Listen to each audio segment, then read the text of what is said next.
عليكم ورحمة الله وبركاته. إن الحمد لله نحمده ونستعينه ونستغفره ونؤمن به ونتوكل عليه ونعوذ بالله من شرور أنفسنا ومن سيئات أعمالنا. من يهده الله فلا مضل له ومن يضلل فلا هادي له، وأشهد أن لا إله إلا الله وأشهد أن محمدًا عبده ورسوله. أما بعد، فإن خير الحديث كتاب الله، وخير الهدي هدي محمد صلى الله عليه وسلم، وشر الأمور محدثاتها، وكل محدثة بدعة، وكل بدعة ضلالة، وكل ضلالة في النار. قال الله تبارك وتعالى: يا أيها الذين آمنوا اتقوا الله حق تقاته ولا تموتن إلا وأنتم مسلمون. يا أيها الناس اتقوا ربكم الذي خلقكم من نفس واحدة وخلق منها زوجها وبث منهما رجالا كثيرا ونساء، واتقوا الله الذي تساءلون به والأرحام إن الله كان عليكم رقيبا. يا أيها الذين آمنوا اتقوا الله وقولوا قولا سديدا يصلح لكم أعمالكم ويغفر لكم ذنوبكم، ومن يطع الله ورسوله فقد فاز فوزا عظيما. اللهم صل على محمد وعلى آل محمد كما صليت على إبراهيم وعلى آل إبراهيم إنك حميد مجيد. اللهم بارك على محمد وعلى آل محمد كما باركت على إبراهيم وعلى آل إبراهيم إنك حميد مجيد. تمام قسم کی حمد و ثنا، کبریائی اور بڑائی اس اللہ عز و جل کے لیے لائق و زیبہ ہے جس سے ہمیں اور آپ کو پیدا فرمایا، اور بیش بہا درود و سلام اس ذات مبارکہ مطہرہ پر جن کا نام نامی اسم گرامی احمد مجتبیٰ محمد مصطفیٰ صلی اللہ علیہ وسلم. برادران اسلام، نوجوان دوستوں، بزرگوں اور بھائیوں اور قابل احترام اسلامی ماں اور بہنوں، اللہ تبارک و تعالیٰ کے فضل و کرم سے 9ویں روزے کی تکمیل ہوئی، اور ہم آخری عشرے کے آخری تراویح کو بھی ہم نے اللہ کے فضل و کرم سے آج سماعت فرمایا، پڑھا، اور کل انشاءاللہ 10واں روزہ ہمارا آخری عشرے کا پہلے عشرے کا آخری روزہ انشاءاللہ ہوگا. اللہ تعالیٰ سے یہ دعا کرتے رہیں، ہمیشہ عمل کرنے کے بعد یہ دعا کرتے رہیں کہ اللہ اسے قبولیت عطا فرمائے، اسے قبول فرمائے. عمل کرنا اچھی بات ہے، اور وہ بھی عمل کے بارے میں یہ سوچ سمجھ کر عمل کرنا کہ یہ عمل اچھا ہے یا نہیں ہے، یہ بھی ضروری ہے، اس کی بھی تحقیق کر لینا ضروری ہے. صرف محنت ہی کرتے جاؤ، دوڑتے جاؤ، اور پتہ چلا دوڑتے دوڑتے آپ کو مکہ جانا تھا، آپ پتہ چلا مدینے کی طرف دوڑ رہے ہیں. آپ کو مدینہ جانا تھا، پتہ چلا اب اور انڈیا کی مثال لے لوں تو پتہ چلا آپ کو نارائن کھیڑ جانا تھا، پتہ چلا دوڑ رہے ہیں آپ ورنگل کی طرف اور چلا رہے ہیں جی ہم تو محنت کر رہے ہیں. ایسی محنت کا کیا فائدہ؟ جس کا کوئی صلہ نہ ہو، جس کا کوئی پھل نہ ہو، جس کا کوئی فائدہ نہ ہو. تو سلف صالحین کا اور اللہ تعالیٰ کا، بلکہ نبیوں کا بھی یہ طریقہ رہا ہے. خانہ کعبہ حضرت ابراہیم تعمیر کر رہے ہیں، اور کیا کہہ رہے ہیں؟ تعمیر کر رہے ہیں، بنا رہے ہیں، اور کہہ رہے ہیں اے اللہ ہم خانہ کعبہ بنا رہے ہیں، اللہ ہمارے اس عمل کو قبول فرما لے. نبیوں کا طریقہ رہا ہے، جب بھی کوئی عمل کرتے تو اللہ سے کیا دعا کرتے کہ اے اللہ اسے قبول فرما لے. کیوں؟ اگر عمل ہی رہے اور قبول نہ ہو، اور عمل ہی ہو، کام ہو، لیکن وہ صحیح نہ ہو تو پھر بیکار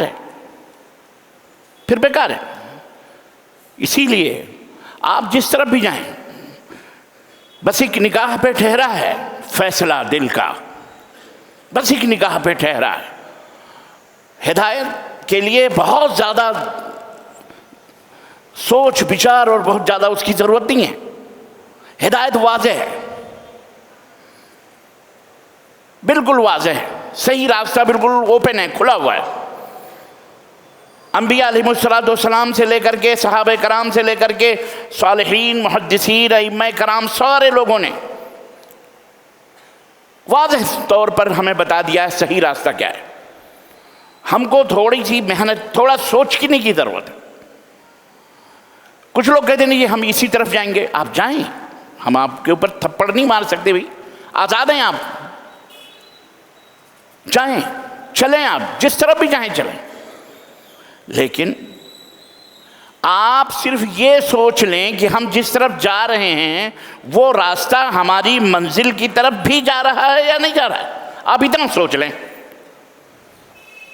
آپ سے تمام آڈینس سے، تمام سامعین اور سامعات سے، تمام مسلمان مرد اور حضرات سے، تمام خواتین سے، مردوں سے، عورتوں سے جو اپنے آپ کو مسلمان کہتے ہیں،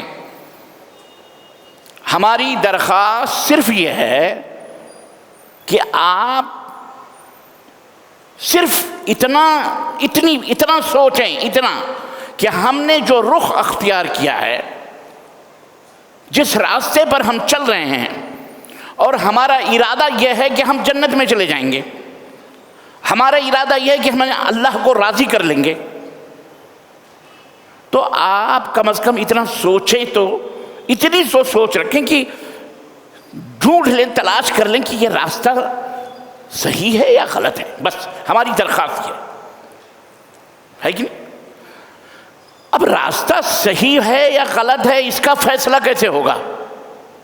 بہت سمپل سی بات ہے، سمپل سی بات ہے۔ راستہ صحیح ہے یا غلط ہے، سمپل سی بات ہے، اللہ نے وہ واضح کر دیا، اور اسی قرآن کے اندر اللہ نے بتا دیا کہ راستہ وہ صحیح ہے جس پر اللہ کے نبی چل رہے ہیں، نبی کے صحابہ چل رہے ہیں، صحابہ کے تابعین چل رہے ہیں، سلف صالحین چل رہے ہیں، ائمہ رحمہم اللہ چل رہے ہیں، وہی راستہ صحیح ہے، وہی راستہ جنت کو جانے والا ہے۔ بس ہماری درخواست صرف یہ ہے، اور کچھ نہیں ہے، کچھ بھی نہیں ہے۔ آپ اپنے آپ کو مسلمان کہیں، اپنے آپ کو عبداللہ کہیں، عبد الرحمن کہیں، آسمان کہیں، زمین کہیں، کچھ بھی کہیں، صرف درخواست کیا ہے؟ کیوں میں یہ بات کہہ رہا ہوں؟ اس لیے کہ کچھ لوگوں کو کوئی بات اچھی بتائی جاتی ہے تو ان کو چڑ لگتی ہے، وہ چڑھتے ہیں، ان کو اچھی بات ہضم نہیں ہوتی۔ اچھا، اس کی بھی وجہ ہے کہ انہیں اچھی بات ہضم کیوں نہیں ہوتی ہے؟ اس لیے کہ ان کے دل کے اندر غرور ہوتا ہے، وہ تکبر ہوتا ہے، انانیت ہوتی ہے، خود پرستی ہوتی ہے، وہ اپنے آپ کو عقل کل سمجھتے ہیں، علامۃ الدہر سمجھتے ہیں، ان کو اپنی عمر پر فخر ہوتا ہے، میں اتنی عمر والا، یہ اتنی چھوٹے عمر کا، یہ ہم کو صحیح راستہ کیسے بتائے گا؟ کسی کو اپنی سند اور سرٹیفکیٹ پہ غرور ہوتا ہے، میں تو اتنا کوالیفائڈ پروفیسر، ہزاروں لوگ میرے پیچھے چلنے والے۔ کسی کو اپنی دولت کے اوپر غرور ہوتا ہے، کسی کو اپنی حکومت پر غرور ہوتا ہے، کسی کو اپنی سلطنت پر غرور ہوتا ہے، الغرض کسی کو اپنے حسن و جمال پر، طاقت پر غرور ہوتا ہے، کسی کے ماننے والے بہت زیادہ ہیں، بیوقوف تو اس پر غرور ہوتا ہے، کسی کو اپنے جم میں ہوتا ہے۔ اور یاد رکھو، اللہ کے رسول صلی اللہ علیہ وسلم سے پوچھا گیا کہ اے اللہ کے نبی، تکبر کس کو کہتے ہیں؟ سنو، تکبر کس کو کہتے ہیں؟ تو اللہ کے نبی صلی اللہ علیہ وسلم نے فرمایا، جب آپ نے تکبر کرنے والے کا انجام بتلایا، ایک حدیث میں جب آپ نے تکبر کرنے والے کا انجام بتلایا کہ اس کا انجام کیا ہوگا، کہ وہ 1 مہینے کی دوری سے ہی جنت کی خوشبو نہیں پا سکتا، یعنی وہ جنت سے اتنا دور کر دیا جائے گا کہ وہ 1 مہینے کی دوری پہ رہے گا، وہاں بھی اسے جنت کی خوشبو، کس کو؟ تکبر کرنے والے کو۔ ہم لوگوں نے تکبر سمجھا ہوا ہے، اور حقیقت بھی ہے، وہ تکبر کا صرف ایک رخ ہم کو معلوم ہے، ایک چہرہ معلوم ہے۔ تکبر کے 2 چہرے ہیں، وہ دوسرا چہرہ بہت کم لوگوں کو پتہ ہے، آپ میں کسی کو پتہ ہوگا، لیکن ایک چہرہ سب کو معلوم ہے، اور وہ یہ ہے غرور کرنا، اپنے مقابلے میں سامنے والے کو چھوٹا سمجھنا، اپنے مقابلے میں سامنے والے کو چھوٹا سمجھنا، اسی کا نام غرور ہے۔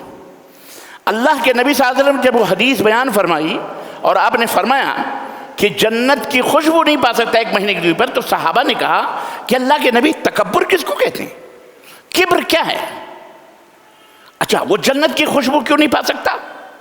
اس لیے کہ اللہ تبارک و تعالیٰ فرماتا ہے الکبر ردائی، الکبر ردائی، کبر میری چادر ہے۔ تکبر کرنا یہ مجھے عیب دیتا ہے، میں متکبر میں ہوں، کبر میری چادر ہے، اور جو میری چادر کے اوپر ہاتھ ڈالے گا اسے کبھی معاف نہیں کروں گا میں۔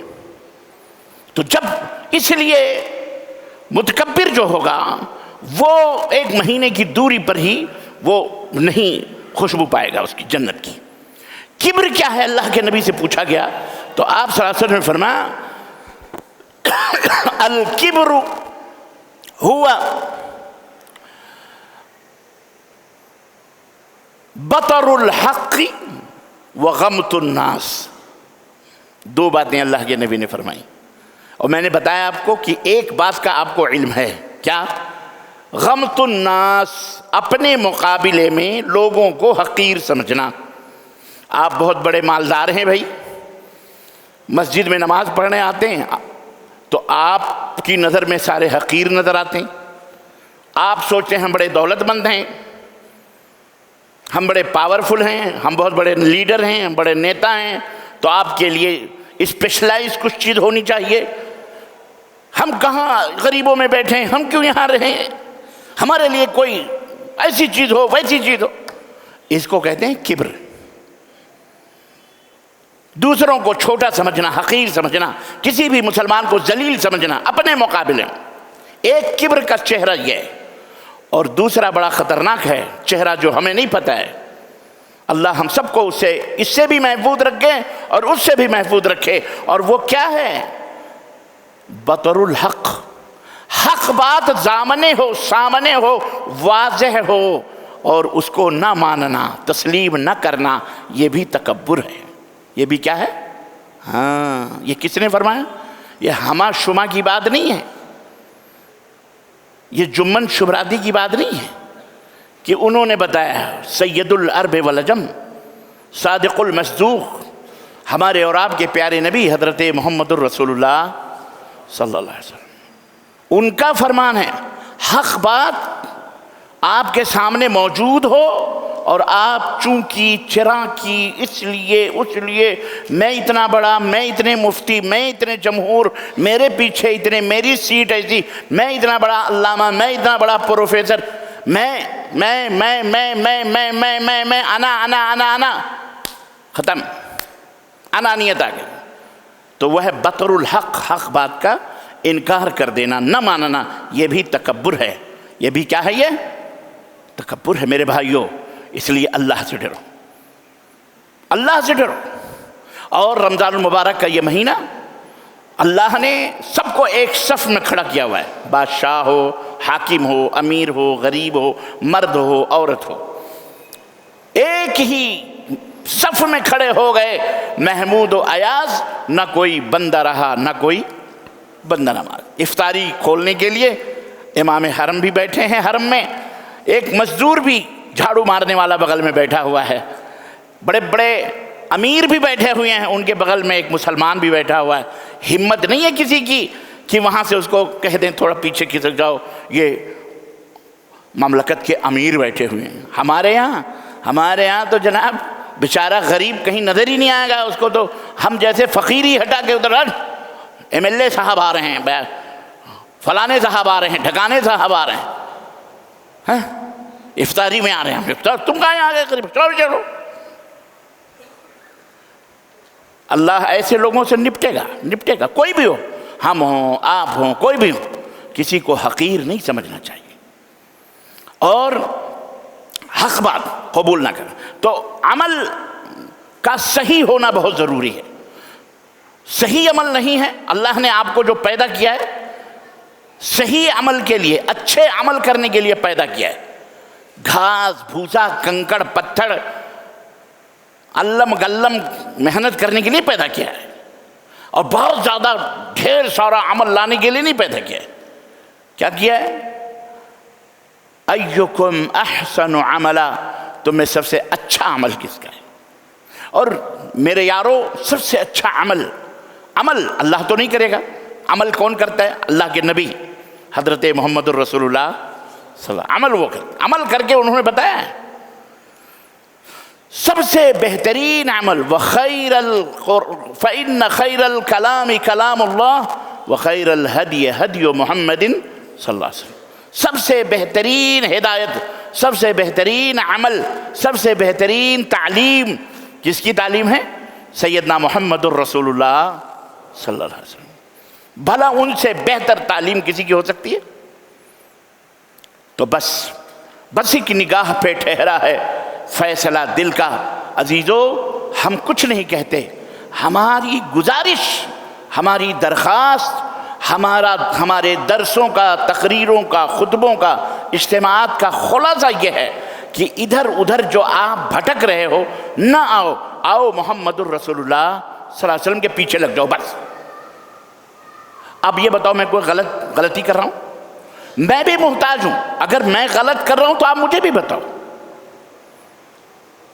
آپ مجھے بھی سمجھاؤ۔ نہیں سمجھ میں آتا تو بیٹھ کے سمجھو، اپنے دل کے راز کھولو، دماغوں کے اندر بغض نہ رکھو، حسد نہ رکھو، کوئی کسی کی خبر میں نہیں جائے گا، نہ آپ کا مولوی نہ ہمارا مولوی، نہ آپ کا پیر نہ ہمارا پیر، نہ کوئی قادری نہ کوئی چشتی نہ کوئی سہروردی نہ کوئی یتیمی نہ کوئی امیری نہ کوئی بادشاہ نہ کوئی حکمرانی نہ کوئی خواجہ نہ کوئی خواجی۔ یاد رکھو، کوئی کسی کی خبر میں بولو نہیں جائے گا، اکیلے اللہ کی قسم اکیلے آپ کو تختوں کے نیچے دبا کے چلے آئیں گے،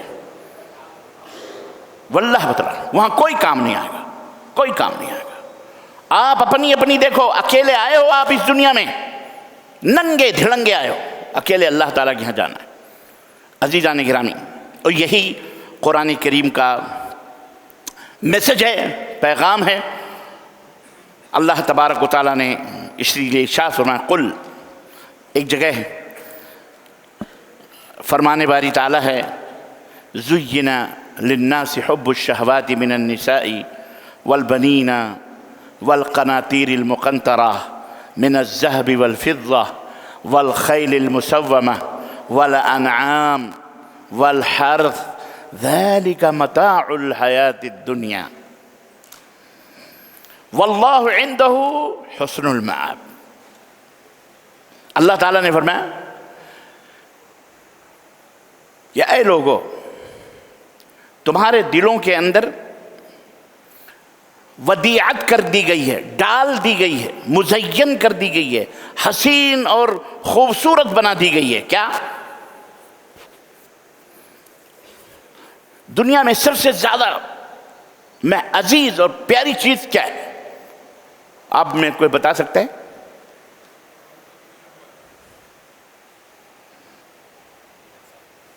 سب سے مرد کے نزدیک یا عورت کے نزدیک، لوگوں کے نزدیک سب سے محبوب ترین چیز کیا ہے؟ ہاں، ماشاءاللہ، دیکھیں اس عمر میں بھی ماشاءاللہ آواز اسی کڑاکے کی ہے۔ صحیح فرمایا آپ نے، عورتوں کی محبت، عورت کی محبت ہر شخص کے دل میں ڈالی گئی ہے، اور ہر عورت کے دل میں مرد کی محبت ڈالی گئی ہے۔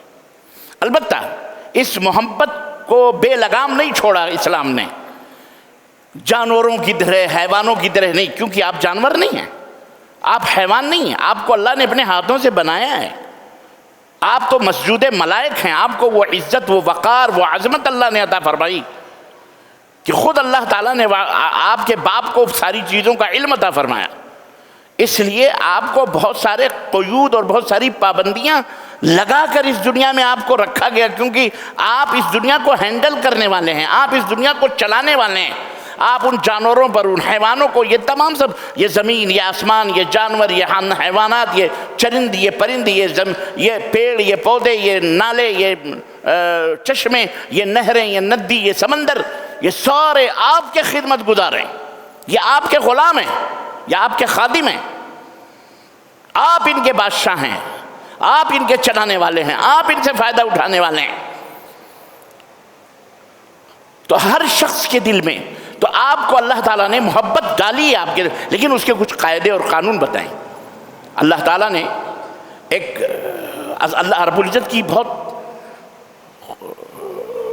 بہترین قرآن کریم کے حوالے سے اسلام کی ایک بہت بڑی پوزیشن ہے، بہت ایک حسین عمل ہے اسلام کا، اور وہ یہ ہے کہ اسلام کی بڑی خوبیوں میں سے ایک خوبی ہے کہ جب وہ آپ کو آپ کی جو چاہتے ہیں، جب آپ کی ان چاہتوں میں کسی چاہت سے وہ روکتا ہے، منع کرتا ہے یہ نہ کرو، تو اس کا کوئی نہ کوئی بالمقابل ایسی چیز آپ کے سامنے رکھتا ہے اور اسے وہ حلال کر دیتا ہے جہاں آپ اپنی ضرورت کو پوری کر سکتے ہیں۔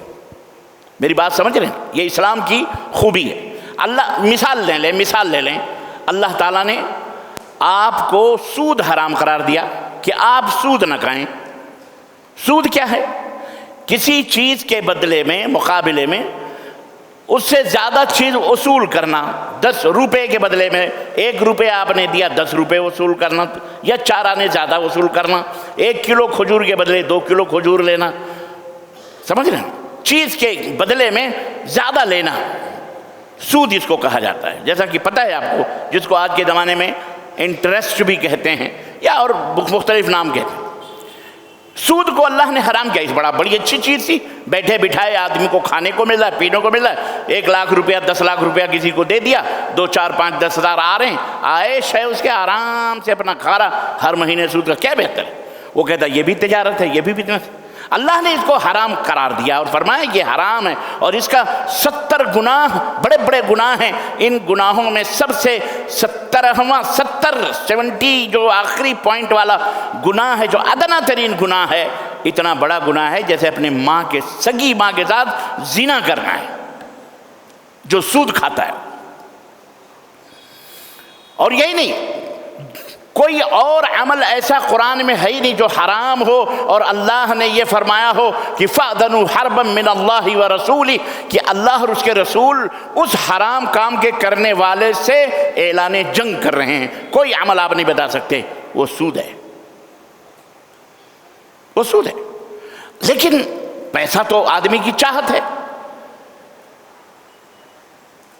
خواہش ہے، اس کو پیسہ چاہیے، تو اللہ تعالیٰ نے حلال راستہ آپ کے لیے، پاکیزہ راستہ آپ کے لیے بیان فرمایا، اور فرمایا احل اللہ البیع وحرم الربا، اللہ نے آپ کے لیے بیع و تجارت کو، خرید و فروخت کو حلال کیا ہے، اور ربا کو، سود کو حرام قرار دے دیا۔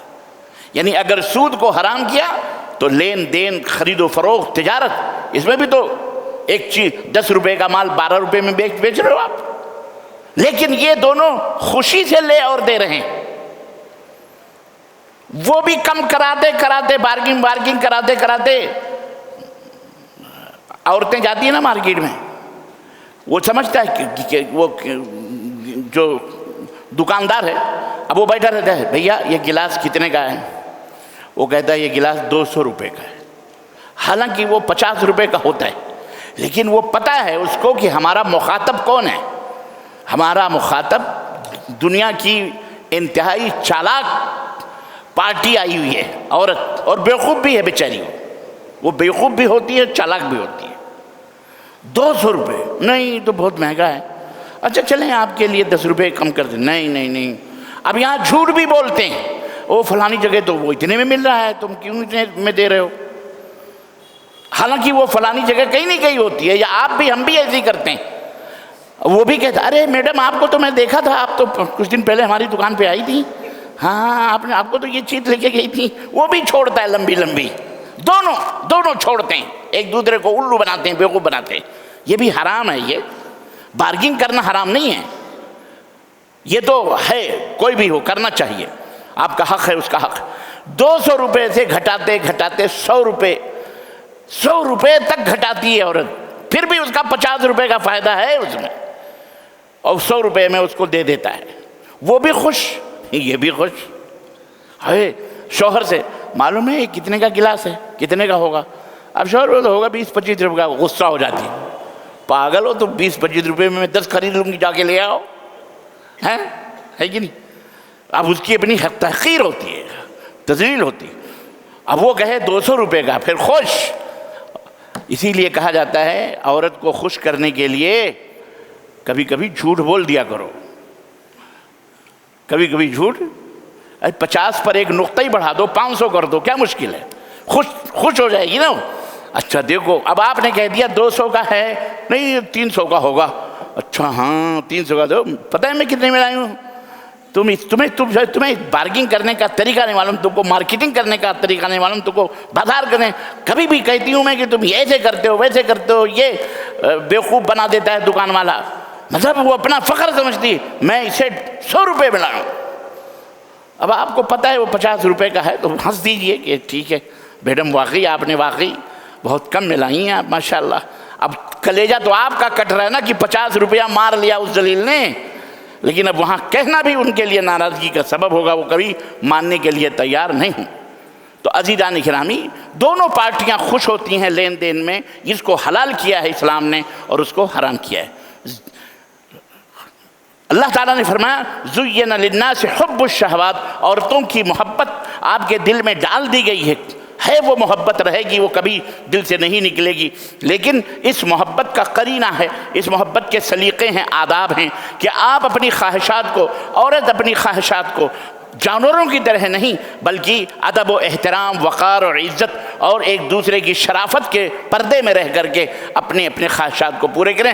اللہ نے زنا کو حرام کیا، آپس میں اس طرح لڑکے اور لڑکیوں کے بے ٹوک ملنے جلنے کو حرام کیا، تو اللہ نے عزت و احترام کے ساتھ نکاح کو حلال قرار دیا۔ اور یہی نہیں، فَانْكِحُوا مَا طَابَ لَكُم مِّنَ النِّسَاءِ مَثْنَىٰ وَثُلَاثَ وَرُبَاعَ، تو شادیاں تم کرو جو پسند ہیں تم کو، جو لڑکیاں تم کو اچھی لگیں۔ اس کی بحث سورہ نساء میں آئے گی، میں انشاءاللہ وہ بتاؤں گا، یہاں تو نہیں ہے وہ بحث۔ تو خیر، عرض کرنے کا مطلب ہے اللہ تعالیٰ نے عورتوں کی محبت ہمارے دلوں میں ڈالی ہے، سمجھ رہے ہر شخص۔ اور اسی وجہ سے کچھ لوگ جب نبی کریم صلی اللہ علیہ وسلم کی خدمت پہنچے اور ام المومنین عائشہ رضی اللہ تعالی عنہا کی خدمت میں پہنچے تو ان سے پوچھنے لگے، اللہ کے نبی کی عبادت کے بارے میں پوچھنے لگے۔ تو حضرت عائشہ رضی اللہ تعالی عنہا نے بتایا کہ آپ روزہ بھی رکھتے ہیں، نماز بھی پڑھتے ہیں، ہمارے ساتھ بھی رہتے ہیں، اپنے بیویوں کے ساتھ بھی اٹھتے اور بیٹھتے ہیں، ہمارے بھی کام پر ہاتھ بٹاتے ہیں، سب پورا بتایا اللہ انہوں نے۔ تو حدیث کے الفاظ میں کأنہم تقالوها، تو ان تینوں صحابہ نے یا جو لوگ بھی حاضر ہوئے تھے انہوں نے اس کو کم سمجھا، اس عمل کو چھوٹا سمجھا، اور کیا کہا کہ وہ تو نبی ہیں، وہ تو رسول ہیں، ان کے تو اگلے پچھلے گناہ معاف ہیں، وہ تو سوئیں تو ان کا سونا بھی عبادت ہے، ہم تو گنہگار بندے ہیں، ہم کیسے اللہ کے نبی کی طرح بن سکتے ہیں؟ ایسا ہے۔ اس میں ایک صحابی نے کہا کہ پھر میں کبھی شادی ہی نہیں کروں، میں اپنے بیوی کے پاس ہی نہیں جاؤں۔ دوسرے نے کہا میں ہمیشہ روزہ ہی رکھوں گا، کبھی کھاؤں گا ہی نہیں۔ اور تیسرے نے کہا میں ہمیشہ نماز ہی پڑھتا رہوں گا، عبادت ہی کرتا رہوں۔ حضرت عائشہ رضی اللہ تعالی عنہا جب نبی کریم صلی اللہ علیہ وسلم آئے، وہ لوگ چلے گئے، تو آپ صلی اللہ علیہ وسلم کو یہ بات بتائی کہ 3 لوگ آئے تھے اور ایسی ایسی باتیں کر رہے تھے۔ تو آپ صلی اللہ علیہ وسلم دوڑے دوڑے فوراً مسجد نبوی میں گئے، سب کو جمع کیا، اکٹھا کیا، کیونکہ یہ بہت خطرناک، اللہ کے نبی کی نظر میں بہت خطرناک بات تھی۔ اب وہ خطرناک کیا تھی ابھی میں بتاتا ہوں۔ اللہ کے نبی نے اس کی وضاحت کی۔ چنانچہ اللہ کے رسول صلی اللہ علیہ وسلم نے کہا سب کو، کہا لوگو تمہیں کیا ہو گیا ہے؟ میں ایسی ایسی باتیں سنتا ہوں، کوئی کہتا ہے میں اپنے بیوی کے پاس نہیں جاؤں گا، کوئی کہتا ہے میں ہمیشہ نماز پڑھتا رہوں گا، کوئی کہتا ہے میں ہمیشہ روزہ ہی رکھتا رہوں گا۔ سنو، میں تم سے زیادہ اللہ سے ڈرنے والا ہوں، میں تم سے زیادہ، یہ پہلو دیکھو سمجھانے کا، اللہ کے نبی کے سمجھانے کا پہلو دیکھو، کتنا بہترین انداز آپ نے اپنایا۔ اے لوگو، میں تم سے زیادہ اللہ سے ڈرنے والا ہوں، اور حقیقت ہے اللہ کے نبی سے بھی زیادہ ڈرنے والا کوئی دنیا میں ہو سکتا ہے؟ کیوں؟ اس لیے کہ آپ نے فرمایا میں تم سے زیادہ اللہ کو جاننے والا ہوں، تم اتنا اللہ کو نہیں جانتے جتنا میں اللہ کو جانتا ہوں، اور میں تم سے زیادہ اللہ سے محبت کرنے والا ہوں، تم اتنی محبت اللہ سے نہیں کر سکتے جتنی محبت میں اللہ سے کرتا ہوں۔ اس کے باوجود بھی میں اللہ سے سب سے زیادہ جاننے والا، تم سے زیادہ محبت کرنے والا، تم سے زیادہ اللہ سے ڈرنے والا، اس کے باوجود بھی میں نے نکاح بھی کیا ہے، میں اپنے بیوی کے پاس بھی ہوتا ہوں، اور میں سوتا بھی ہوں، اور میں بیدار بھی ہوتا ہوں، میں روزے بھی رکھتا ہوں اور روزے افطار بھی کرتا ہوں، یعنی کبھی رکھتا ہوں کبھی روزے نہیں بھی رکھتا ہوں۔ یہی میری سنت ہے، یہی میرا راستہ ہے، یہی میرا طریقہ ہے، یہی میرا منہج ہے کہ نماز بھی پڑھتا ہوں کبھی نہیں پڑھتا ہوں، ہمیشہ نماز نہیں پڑھتا ہوں، میں اپنے بیوی کے پاس بھی آتا اور جاتا ہوں، سوتا ہوں، میں جو ہے کیا کہتے ہیں اپنے بیوی کے پاس بھی آتا جاتا رہتا ہوں، اللہ کی عبادت و بندگی بھی کرتا ہوں، روزہ بھی رکھتا ہوں، روزہ بھی نہیں رکھتا ہوں، اور یہی میری سنت ہے۔ فمن رغب عن سنتی فلیس منی، اور میرے اس سنت کو، طریقے کو اگر چھوڑ کر تم نے کوئی اور طریقہ اپنایا تو وہ مجھ سے نہیں ہے۔ تو یاد رکھو یہ ہے کہ ہمیں اسی طریقے پر چلنا ہے، اپنی شہوت کو، اپنی خواہشات کو، عورت ہو یا مرد ہو، ہر چیز کے ضابطے ہیں، اصول ہیں، قانون ہے، اس قانون کو نہ توڑو۔ قانون کو توڑو گے مجرم قرار پاؤ گے، قانون کو توڑو گے سزا ملے گی۔ بہت سارے دنیا کے اندر لوگ ہیں آپ کو گمراہ کرنے کے لیے کہیں گے اسلام کے اندر بڑی پابندی ہے، عورت کے لیے یہ کرو، عورت کے لیے وہ کرو، عورت کے لیے وہ کرو، مردوں کے اوپر بھی پابندی، نکاح ہے یہ۔ ارے ہم آزاد پیدا ہوئے ہیں، آزاد پیدا رہیں گے ہیں؟ ایک اینکر ہے ٹی وی کی،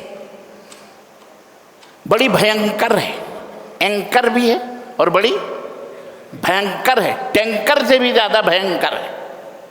اللہ تعالیٰ اسے ہدایت دے۔ اتفاق سے اس کے نام کے ساتھ مسلمانیت ٹپکتی ہے، نام مسلمانوں کا نہیں ہے، لیکن نام ایسا ہے جیسے آپ کو سمجھ میں آئے کہ مسلمانوں کا نام ہو، حالانکہ وہ مسلمانوں کا ملحد بھی ہو سکتے ہیں، ہے کہ نہیں؟ تو وہ کہتی ہے کہ اسلام میں یہ کیا پردہ، یہ کیا فلاں، یہ کیا ڈھکا۔ اللہ تعالیٰ نے ہم کو تو اگر پردہ ہی اڑھانا ہوتا، نقاب ہی اڑھانا ہوتا تو ہمیں اللہ پیدائشی ہی نقاب اڑھاتا۔ جب ہم پیدا ہوئے تھے جب ہی ہمیں نقاب اڑھا کے پیدا کرتا، ہے نہیں؟ اس نے کہا، یہ اعتراض کیا۔ تو بہرحال وہی نمرود والی بات ہے کہ جب حضرت ابراہیم علیہ السلام نے کہا کہ میں اس رب کی عبادت کرتا ہوں جو یحیی و یمیت ہے، مارتا اور جلاتا ہے، تو اس مردود نمرود نے کیا کہا؟ انا احیی و امیت، میں بھی مارتا اور جلاتا ہوں۔ اور اس نے ایک قیدی کو بلایا جسے قتل کرنے کا حکم تھا، کہا چھوڑ دو، اس کی زندگی ہم معاف کرتے ہیں، اور جسے چھوڑنے کا حکم تھا اسے قتل کروا دیا، کہا دیکھو میں نے مار دیا، موت اور حیات کا میں بھی مالک ہوں۔ جواب تو اس کا بن پڑتا تھا، لیکن حضرت ابراہیم نے آگے بات بڑھا دی، فَإِنَّ اللَّهَ يَأْتِي بِالشَّمْسِ مِنَ الْمَشْرِقِ، میرا اللہ وہ ہے جو پورب سے سورج نکالتا ہے پچھم میں ڈبوتا ہے، تو اگر خدا ہے تو پچھم سے سورج نکال کے پورب میں ڈبو دے۔ فَبُهِتَ الَّذِي كَفَرَ، تو ایسے ہی اس منحوس اینکر مثل ٹینکر بڑی بھینکر کو بھی کسی خاتون نے بڑا اچھا جواب دیا، کہا اے بے غیرت بے حیا، تو نے اپنا نام رکھا ہوا ہے مسلمانوں جیسا، لیکن کام اور اعمال تیرے کافروں سے بھی بدتر۔ اللہ تعالیٰ نے نقاب پہنا کے نہیں اڑھایا تو ننگے پیدا کیا تھا تجھے، تو اب کپڑے کیوں پہنی ہوئی ہے؟ کپڑے بھی اتار دے۔ ہم نے کہا یار جواب دو بڑا ٹیٹ فار ٹیٹ، زبردست، ایسے لوگوں کو ایسے جواب ملنا چاہیے۔ تو پھر فَبُهِتَ الَّذِي كَفَرَ، تو وہ ہکا بکا رہ گیا ٹنکر۔ اللہ تعالیٰ اس کے شر سے امت محمدیہ کو محفوظ رکھے، اور جو لوگ بھی اسلام اور مسلمانوں کے نام پر شر پھیلائیں، اللہ انہیں یا تو ہدایت عطا فرمائے یا انہیں نیست و نابود فرمائے۔ بولو آمین۔ یہ حال ہے۔ تو آپ کو بھی گمراہ کرنے کے لیے کیا کہیں گے؟ آزاد پیدا ہوئے، آزادی ہے، کیا ہے؟ آپ لوگوں نے یہ پابندیاں لگائیں، وہ پابندیاں لگائیں۔ اللہ کے بندے، دنیا میں پوری دنیا میں میں آپ کو چیلنج کرتا ہوں اور آپ بھی چیلنج کرنا. یہ میں آپ کو پوائنٹس دے رہا ہوں، ٹپس دے رہا ہوں تاکہ آپ کا دماغ کھلے. آپ داعی بنو.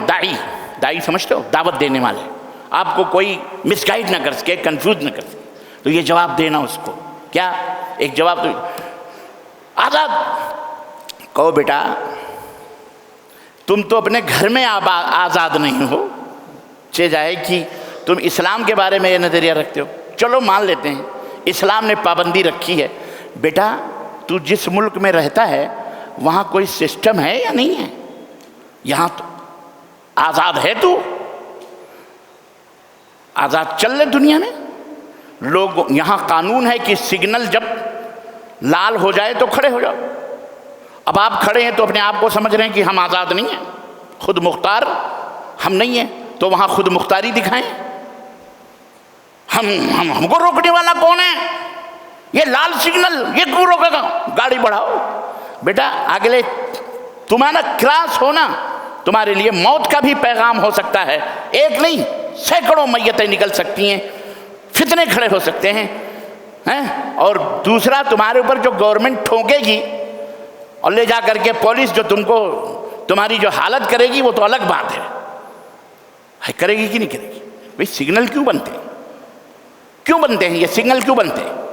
تاکہ ٹریفک، تاکہ کوئی جان نہ جائے، بے گناہوں کے جان نہ جائیں. نظام ہے، قانون ہے، سسٹم ہے. ملک کے اندر، ہر ملک کے اندر آپ کو ہم آزاد ہے. ملک ہمارا آزاد ہے، بے شک آزاد ہے، لیکن آزادی کا یہ مفہوم نہیں ہے کہ آپ سگنل توڑتے پھریں، ایک دوسرے کو چماٹ مارتے پھریں، کورٹ کچہری میں جوتے پھینکتے مریں. تو بیٹا یہ تو اجازت آپ کو نہیں ملے گی. کسی کی بہن بیٹیوں کو اٹھا کے لے جائیں، یا جو عورتیں کہتی ہیں انہی کو اٹھا کے لے جائیں تو پتہ چلے ابا کیا کریں گے یا وہی کیا کریں گے. یہ پتہ نہیں، ایسی عورتوں کو تو پتہ نہیں کیا کیا ہوتا ہوگا، اللہ ہی بہتر جانے. آزاد سمجھ پہ بات آئی؟ یہاں پوری دنیا میں آپ ہندوستان چھوڑ کر کے اپنے پڑوسی ملک پاکستان جانا چاہتے ہیں، آزاد ہیں، چلے جائیے. جا سکتے ہیں، جا سکتے ہیں. گھسیے تو صحیح، گولیوں سے بھون دیے جائیں گے، بھون جائیں گے. امریکہ چلے جائیے، آپ جا سکتے ہیں. کیوں؟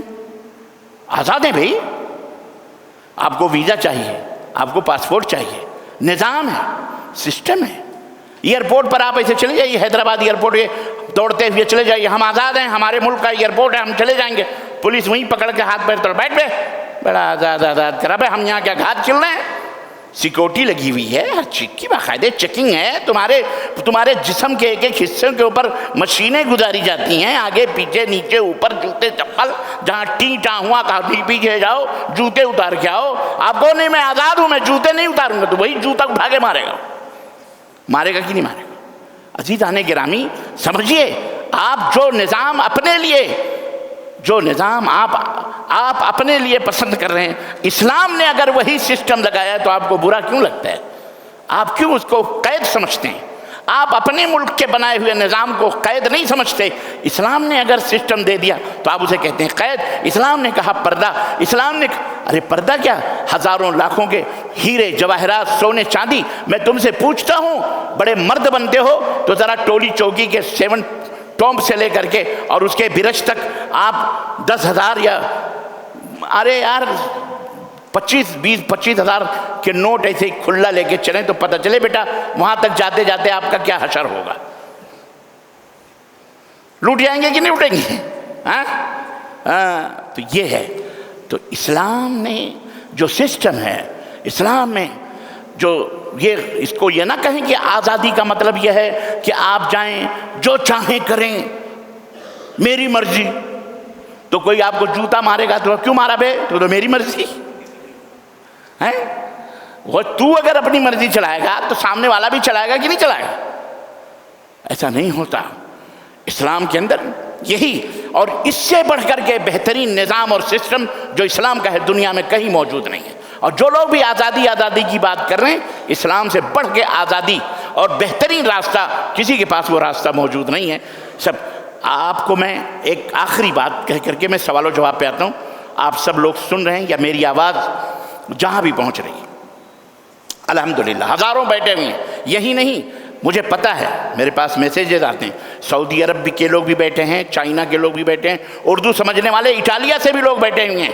الحمدللہ بلقیس جامع مسجد کے یہ لیکچرز یا یہ جو دروس ہیں، پوری دنیا اس کو کم از کم ہزاروں، یہاں سے زیادہ ہزاروں لوگ بیٹھے ہوئے الحمدللہ واچ کر رہے ہیں اور بہترین انداز سے اس کو سن رہے ہیں. میں ان سے بھی مخاطب ہوں، اپنے بھائیوں اور بہنوں سے، اور ان سے بھی یہی درخواست کروں گا. یہاں پہ بندہ بیٹھا ہوا ہے، آپ سوالات کرنے ہیں تو واٹس ایپ کے ذریعے سے فوری طور پر آپ آن لائن سوال کریں، انشاءاللہ جوابات جائیں گے. میں ایک درخواست آپ سے کرنا چاہتا ہوں، آپ سب شباب سے، نوجوانوں سے، اور درخواست یہ ہے میرے بھائیوں میرے بہنوں، آپ کم از کم قرآن کو تو یہ قرآن ہے نا، ابھی 20 دن باقی، ابھی 20 دن باقی. اللہ کے لیے یہ عہد کر لو کہ اس قرآن کو کم از کم، زندگی کا کوئی بھروسہ نہیں، کم از کم ہم ایک دفعہ اپنی زبان میں پورا پڑھ لیں، پورا پڑھ لیں. ترجمہ ایسے نہیں، ترجمے کے ساتھ پڑھیں. کس کے ساتھ؟ کم از کم ترجمے کے ساتھ پڑھ لیں، یا ترجمے کے پڑھنا نہیں آتا تو کم از کم بیٹھ کر سن لیں کہ اللہ تعالیٰ نے کیا فرمایا. نمبر 1 یہ ایک درخواست ہے انشاءاللہ تبارک اللہ. دوسری درخواست یہ ہے کہ آپ اپنے دیش کا جو سمویدھان ہے، سمویدھان جس میں آپ دیکھتے ہیں نا وہ لال کتاب لے کے پارلیمنٹوں میں لیڈر لوگ دکھاتے ہیں سمویدھان، ہمارا سمویدھان، اس کو بھی ایک دفعہ پڑھو. اردو میں بھی ہے، تمل میں بھی ہے، تیلگو میں بھی ہے، ہر زبان میں ہے الحمدللہ. ایک دفعہ اس کو پڑھو، آپ کو اپنے حقوق معلوم ہوں گے، آپ کو سسٹم معلوم ہوگا، آپ کو یہ پتہ چلے گا کہ کس کی کیا کیا ذمہ داریاں ہیں. ہماری کیا ذمہ داری ہے، پولیس کی کیا ذمہ داری ہے، حکومت کی کیا ذمہ داری ہے، لیڈروں کی، سب پتہ چلے گا. آپ کو اندھا رکھا گیا ہے، جیسے مولویوں نے آپ کو دینی طور پر اندھا رکھا ہوا ہے، ایسے لیڈروں نے بھی آپ کو اندھا رکھا ہوا. دونوں طرف سے ہم پٹ رہے ہیں، ادھر بھی تھپڑ ادھر بھی تھپڑ، ہم بیچ میں غریب آدمی پس رہے ہیں. ہمارا کھایا جا رہا ہے، بیٹھ کے 2 روپے کی چائے پیتے ہیں، ہم 20 25 روپے کی چائے پیتے ہیں. ایسا نہیں ہونا چاہیے. تو پڑھو، تعلیم حاصل کرو، اور یہ پڑھو، یہ آپ کا قانون ہے. اور سمویدھان بھی پڑھو، آپ کے دیش کا قانون ہے. آپ جب پڑھو گے تو آپ کو بابا صاحب امبیڈکر ایک اچھا انسان نظر آئے گا. میں ایک راز کی بات ہے، میں بتانا نہیں چاہ رہا، لیکن آپ جب قرآن پڑھو گے اور جب سمویدھان بھی پڑھو گے تو آپ کو بہت ساری باتیں ایکول ملیں گی انشاءاللہ تعالیٰ. اس میں ہمارے بھارت کا جو سمویدھان ہے، یہ بھارت کے سمویدھان سے کیوں ٹکرا رہے ہیں لوگ پتہ ہے؟ اس میں کوٹی گئی ہیں رگیں تکبر کی، بڑے سرون کی. وہ منہ سے پیدا ہوا تو سب سے اونچا، ان کی رگیں کاٹی گئی ہیں. اس میں سمانتا ہے، برابری ہے، مساوات ہے، اس میں بتائی گئی ہیں. اس لیے آپ دیکھو، جس کو دیکھو سمویدھان مٹا دیں گے، سمویدھان کو اس میں ہم وہ کریں گے، اس کو کچھ نہ کچھ تبدیلی کریں گے، پارلیمنٹ میں یہ پاس کریں گے، وہ پاس کریں گے، فلاں پاس کرتے ہیں. آپ کے اوپر بھی کرتے ہیں، جب آپ کو پتہ ہی نہیں ہے تو کریں گے وہ. اس لیے میرے کہنے کا مطلب یہ ہے، اس طرح سے آپ لوگ اپنے اندر جاگرتا پیدا کرو، بیداری پیدا کرو، علم کی تعلیمی بیداری، شعور پیدا کرو، احساس پیدا کرو. تو اللہ تبارک تعالیٰ، یہ آیت کا میں ترجمہ کر دوں. اللہ نے فرمایا عورتیں تمہارے دلوں میں محبوب بنا دی گئی ہیں. اور کیا ہے؟ والبنین، اور بچے، لڑکے، بڑی محبت ہے بچوں سے، لڑکوں سے، وہ لڑکوں سے بڑی محبت. لڑکیاں آئیں تو منہ بناتے ہیں، تو اللہ تعالیٰ نے فرمایا بنین یا اور لڑکے. والقناطیر المقنطرۃ من الذهب والفضہ، سونے اور چاندی کے ڈھیر. ہمارے پاس اتنے سونے چاندی ہوں، جتنا سونے چاندی ہو ماشاءاللہ، ہر آدمی کے دل میں سونا ملے، ہم کو چاندی ملے. والخیل المسومہ، نشان لگے ہوئے گھوڑے بڑے قیمتی ہوتے تھے. آج کے زمانے میں کار ہے، اور کاروں میں بھی جناب بڑی سے بڑی کار، کون سی کار، ڈھکانی کار، فلانی کار. کسی کو کار ملی تو اور اچھی کار چاہتا ہے کوئی اور، پھر اس کے بعد وہ کار ملی تو پھر وہ ہیلی کاپٹر تو پھر چارٹرڈ فلائٹ، پھر اس کے بعد اپنی خود کی فلائٹ، پھر وہ. اس طرح سے آدمی کبھی پیٹ نہیں بھرتا. تو خیل المسومہ، نشان زدہ سواریاں. والانعام، اور بہت سارے چوپائے بکرے ہوں، بھیڑ ہوں، گائے ہوں، یہ ہوں، جب دل کہے اٹھاؤ ذبح کرو، خلاص، بھونو، کھاؤ، کھلاؤ. والحرث، فارم ہاؤس ہو، فارم ہو، کھیتیاں ہوں، غلے پیدا ہوں، سبزیاں پیدا ہوں، چرنے چراگاہ موجود ہوں، یہ تمام سب ہر آدمی چاہتا ہے. اب بتائیے، دنیا کی خوبصورت بیوی ہے، بہترین سواریاں ہیں، سونے چاندیوں سے آپ کی تجوریاں بھری ہوئی ہوں، اولاد ماشاءاللہ نرینہ موجود ہوں، فارم ہاؤس ہو، پھر کیا مزے ہیں. ہے ان سے پوچھو جو ہمارے خرچوں پر ٹیکس کھا کھا کر مزے لوٹ رہے ہیں. بڑے بڑے امپالہ چمکتی ہوئی کاروں میں ہم نے دیے ہیں. فقیر، محتاج، قلاش، بھکاری تھا، ہم نے پیسے دیے، لیڈر بنا، آج لاکھوں کروڑوں میں کھیل رہا ہے، کود رہا ہے. اس کے بچے امریکہ، لنڈن کے اندر تعلیم حاصل کر رہے ہیں. ہمارے بچوں کے لیے فیس تک کے پیسے نہیں آتے. ہمارے پیسوں پر وہ پل پل کر ہم اسی کے نعرے بھی لگاتے ہیں، اسی کی کاریں چومتے ہیں، اسی کو. ایسے لوگ ہیں لٹیرے. آپ کیوں نہیں بن سکتے؟ آپ بھی، یہ آپ کے لیے اللہ تعالیٰ نے فرمایا. لیکن اللہ نے یہ باتیں بیان کر کے، یہ سب تمہارے دلوں کی محبتیں ہیں ضرور، اللہ کہتا ہے میں جانتا ہوں، لیکن سنو اس کی حقیقت کیا ہے. ذَلِكَ مَتَاعُ الْحَيَاةِ الدُّنْيَا، یہ سب تمہاری زندگی کے لیے، زندگی کی پونجیاں، متاع ہے. متاع عربی کا لفظ ہے. اگر میں اس کی حقیقت آپ کو بتاؤں، آپ انگشت بدندہ رہ جائیں گے. اعوذ باللہ. ایک بہت بڑے محقق ہیں عربوں کے، وہ قرآنی الفاظ میں، قرآن کے جو بعض الفاظ کلمات ہیں، ان کی حقیقت کو سمجھنے کے لیے بدوؤں میں، عربوں میں، خاص بدوؤں میں گئے، کیونکہ بدوؤں کی جو عربی ہے وہ بڑی پرفیکٹ ہوتی بالکل. تو یہ لفظ متاع کا معنی کیا ہے؟ ہم اردو میں کس کو پونجی کہتے ہیں، سرمایہ کہتے ہیں. زندگی کا سرمایہ، زندگی کی بڑی تھوڑی پونجی ہے. تو وہ پتہ لگانے کے لیے گاؤں میں گئے، دیہاتوں میں وہ گھوم رہے تھے. متاع کے معنی بدو لوگ کیا استعمال کرتے ہیں، یہاں کیا ہوتا ہے. اتفاق سے ان کے کان میں ایک آواز آئی کہ کوئی عورت اپنی بیٹی کو کہہ رہی تھی، میری بچی، میں نہانے کے لیے جا رہی ہوں اور مجھے میری کیا کہتے ہیں، وہ میری متاع لا کے دے دے، متاع لا کے دے دے. تو انہوں نے کہا اچھا یہ متاع بولی ہے، تو یہ لڑکی لے کے کیا جائے گی؟ تو انہوں نے کہا وہ جو لے کے گئی، میں حیرت میں رہ گیا کہ متاع کا لفظ جو اس عورت نے استعمال کیا، کیا چیز تھی وہ متاع جو اس نے مانگی تھی؟ پتہ ہے آپ کو؟ اللہ اکبر.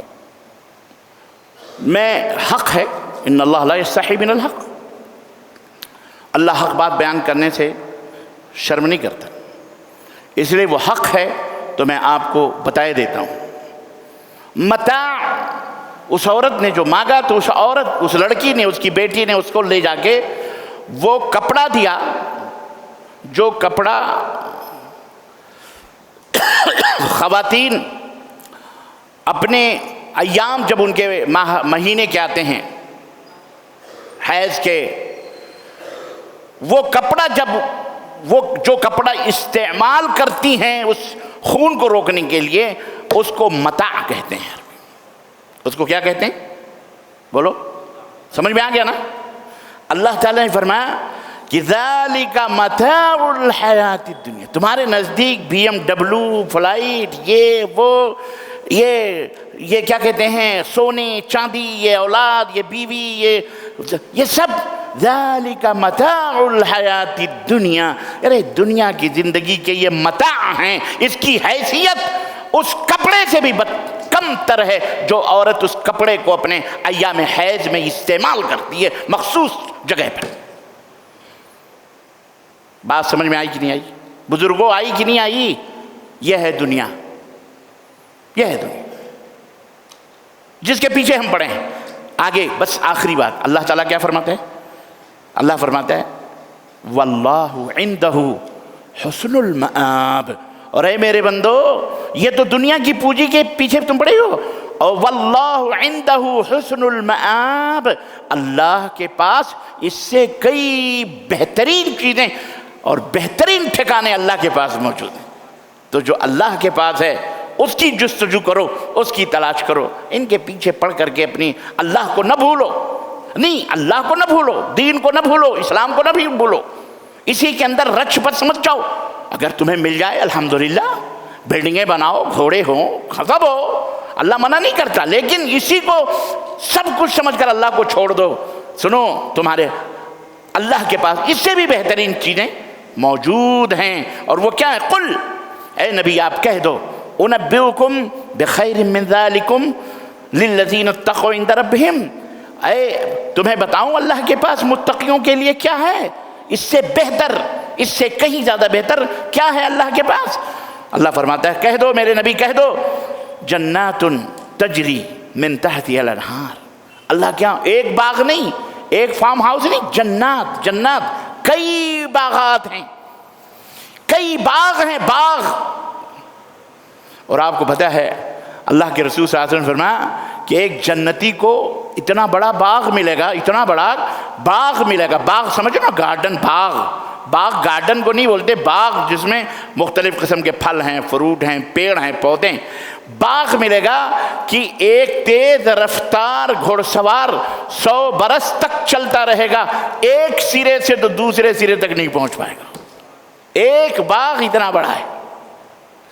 اور وہ باغ ایسے ویسے نہیں، جنات تجری من تحتها الانہار، وہ باغات اللہ اللہ بیچ میں نہریں بہ رہی ہیں، ہے وہ ٹیڑھی میڑھی نہریں، یہ دودھ کی نہر ہے، یہ شہد کی نہریں ہیں، اللہ اکبر، یہ آب کوثر ہے، سب اس کے اندر، اللہ زنجبیل، اللہ اکبر۔ کتنے دن؟ اے اللہ ایک دن، 2 دن نہیں، اللہ فرماتا ہے خالدین فیہا، ہمیشہ ہمیشہ رہو گے۔ یہاں تو 40 برس، 60 برس، 30 برس، 20 برس۔ ابھی آج فجر میں ہم نے اپنے ایک بھائی کو دفن کیا، فجر کی نماز کے بعد گئے اتفاق سے بورے بنڈے میں، جس کا اعلان میں نے کل کیا تھا، اس کی نماز جنازہ اتفاق سے پہنچ گئے ہم، تو ہم نے ہی پڑھائی، عبداللہ عزیزم نے فجر کی نماز پڑھائی، ہم نے جنازے کی نماز پڑھائی، بیچارے کو بورے بنڈے کی قبرستان میں دفن کر کے آئے۔ بھی غیر شادی شدہ بچہ، وہ شادی نہیں ہوئی تھی، اللہ تعالیٰ حوروں سے اس کی شادی کروائے۔ آپ سب دعا کرو اور اللہ تعالیٰ جنت میں اس بچے کو جگہ عطا فرمائے۔ بڑا نیک بچہ تھا، بڑا نیک بچہ تھا، بہت نیک لڑکا تھا وہ، ماشاءاللہ۔ بورا بنڈے کی جامع مسجد کے جو صدر ہیں عبدالسمی بھائی، ان کا چھوٹا بھائی تھا وہ، 5 بھائی تھے، 4 ہیں۔ تو اللہ فرماتا ہے خالدین فیہا، ہمیشہ ہمیشہ اس میں رہو گے۔ اور اللہ کیا ہے؟ وَأَزْوَاجٌ مُطَهَّرَةٌ، اور پاک بیویاں، نفیس صاف ستھری عورتیں تمہاری ضیافت کے لیے اللہ جنت میں رکھے۔ وہ نہ ہو تو بھی زندگی کیا ہے؟ آدم بابا بنائے گئے بیچارے، آدم صاحب، جناب آدم علیہ السلام کو جنت میں، اب بیچارے جنت کا کوئی مزہ ہی نہیں آ رہا تھا ان کو، گھوم رہے تھے ادھر ادھر، اماں کو ڈھونڈ رہے، ہوا تھی نہیں، اللہ تعالیٰ نے اماں ہوا کو جب بنا دیا تو خوش ہو گئے۔ دیکھو زندگی بغیر عورت کے بیکار، اور عورت بغیر شوہر کے بیکار، شوہر بغیر مرد کے بیکار۔ اس لیے جتنے بھی رنڈوے بیٹھے ہو سب شادی کرو جلدی سے، سب شادی کرو، سب کی شادی کرو۔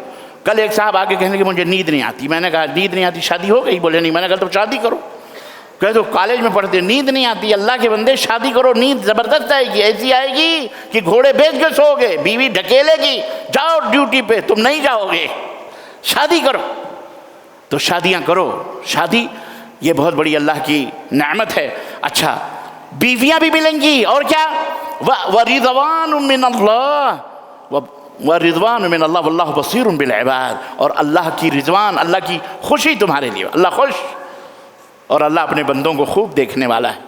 الذین یقولون ربنا، دل تو کہتا ہے کہ پڑھ کے سناتا رہوں، ایک ایک آیت کہتی ہے آگے، ہاں سناؤ۔ الذین یقولون، یہ کون ہوں گے متقی؟ جو کہتے ہیں ربنا اننا آمنا، اے اللہ ہم ایمان لائے، اے اللہ ہم ایمان، اے ہمارے رب ہم ایمان لائے، فاغفر لنا ذنوبنا، تو اللہ ہمارے گناہوں کو معاف فرما دے، وقنا عذاب النار، اور ہمیں جہنم کے عذاب سے پناہ دے دے مولا، بچا لے مولا، الصابرین کون ہے وہ تقوی کر متقی؟ کسی بھائی نے پرسوں پوچھا تھا کہ مولانا متقی کی کیا پہچان ہے؟ یہ دیکھو اللہ تعالیٰ نے خود بیان فرمایا الصابرین، وہ لوگ ہیں جو صبر کرتے ہیں، والصادقین سچ بولتے ہیں، والقانتین اللہ اور اس کے رسول کے فرما بردار ہیں، والمنفقین اور اللہ کی راہ میں انفاق خرچ کرتے ہیں، والمستغفرین بالاسحار اور سحر میں اٹھ کر اللہ سے معافیاں مانگتے ہیں۔ استغفر اللہ، استغفار پڑھا کرو۔ اللہ کے نبی کسی بھی مجلس میں یہ ہمارے بھارتی مسلمان یا برد صغیر میں نے دیکھیں مسجد میں آگے کھچ یہ بحث وہ فلانی وہ ڈھکان، یہاں یہ فین وہ، یہی سب عیب نکال دے رہے۔ اللہ کے بندو استغفار کرو۔ نہیں ہم کو قرآن پڑھنا نہیں آتا، اللہ تو استغفار کرو۔ استغفر واللہ میں نے 35 سال ابھی اور بھی گزار رہا ہوں سعودی عرب میں، اور بہت سارے ہمارے احباب سعودی عرب میں رہتے ہیں۔ فجر میں جا کے دیکھیے پہلی صف میں یہ لال غدرے آپ کو نظر آئیں گے، پہلی صف میں ہمارا انڈین پاکستانی بھائی کوئی نظر نہیں آئے بنگالی جنگالی نماز میں، اور کوئی کسی سے کوئی بات چیت نہیں کر رہا، قرآن پڑھ رہے ہیں یا بیٹھے ہیں۔ اور ہم لوگ وہ اس کی عیب، اس کی برائی، اس کا فلانا، اس کا ٹھکانا، کیا لینا ہے آپ کو؟ آپ اپنے کام سے کام رکھیے اعلیٰ حضرت۔ آپ مسجد کو تو کم از کم لہو لعب کی جگہ نہ بنائیں۔ آپ سکون سے استغفار کرو، استغفار کرو گے روزیوں میں برکت، صحت میں برکت، بیوی میں برکت، اولاد میں برکت، رزق میں برکت، سب برکت ہی برکت۔ اللہ تعالیٰ دہانے کھول دے گا رزق کے، پریشان نہ ہو۔ بہرحال اللہ ہم سب کو اس کی توفیق عطا فرمائے۔ وصلی اللہ علیہ نبینا محمد وعلی آلہ وصحبہ اجمعین، والسلام علیکم ورحمۃ اللہ وبرکاتہ۔